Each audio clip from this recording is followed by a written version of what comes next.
નમસ્કાર, પંચાયત સમાચાર 24 માં આપનું સ્વાગત છે। દાહોદમાં સ્થાનિક સ્વરાજ્યની ચૂંટણી પૂર્વે એસપી રવિરાજસિંહ જાડેજા દ્વારા સંવેદનશીલ મતદાન મથકોની કરાઈ સમીક્ષા। ગુજરાત રાજ્ય ચૂંટણી આયોગ દ્વારા સ્થાનિક સ્વરાજ્યની ચૂંટણી 2026ની જાહેરાત બાદ વહીવટીતંત્ર સક્રિય બન્યું છે। આ સંદર્ભમાં દાહોદ જિલ્લા પોલીસ અધિક્ષક શ્રી રવિરાજસિંહ જાડેજાએ જિલ્લાના સંવેદનશીલ અને અતિ સંવેદનશીલ મતદાન મથકોની રૂબરૂ મુલાકાત લઈને સુરક્ષા વ્યવસ્થાની સઘન સમીક્ષા કરી હતી। તેમણે મતદાન મથકો પર મતદારો અને ચૂંટણી ફરજ પરના કર્મચારીઓ માટે ઉપલબ્ધ માળખાગત સુવિધાઓનું નિરીક્ષણ કરી સંબંધિત અધિકારીઓની જરૂરી દિશા નિર્દેશો પાઠવ્યા હતા। મુક્ત, ન્યાયી અને શાંતિપૂર્ણ માહોલમાં મતદાન પ્રક્રિયા સંપન્ન થાય તે હેતુથી પોલીસ વિભાગ દ્વારા વિશેષ તકેદારી રાખવામાં આવી રહી છે।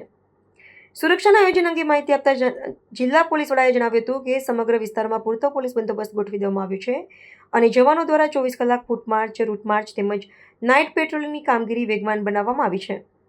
કાયદો અને વ્યવસ્થાની પરિસ્થિતિ જાળવી રાખવા માટે ઉચ્ચ અધિકારીઓ દ્વારા સતત ગ્રામ્ય વિસ્તારોનો પ્રવાસ કરવામાં આવી રહ્યો છે અને સુરક્ષા વ્યવસ્થાને વધુ સઘન બનાવવામાં આવી રહી છે।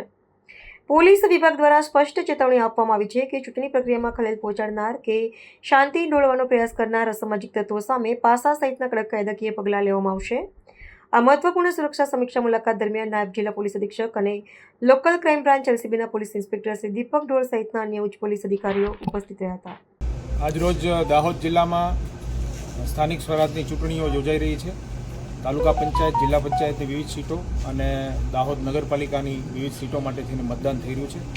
લોકો સવારથી જ શાંતિપૂર્ણ વાતાવરણમાં સારી રીતે મતદાન કરી રહ્યા છે અને અમારી દાહોદ જિલ્લા પોલીસ તરફથી દાહોદના તમામ નાગરિકોને અપીલ છે કે મતદાન એ આપણો પવિત્ર ફરજ છે અને વધુમાં વધુ લોકો મતદાન કરે એ માટે પણ અપીલ કરવામાં આવે છે। હાલ પૂરતો પોલીસ બંદોબસ્ત તમામ બૂથો ઉપર ગોઠવવામાં આવેલો છે અને શાંતિપૂર્ણ માહોલમાં ઇલેક્શન થઈ રહ્યું છે।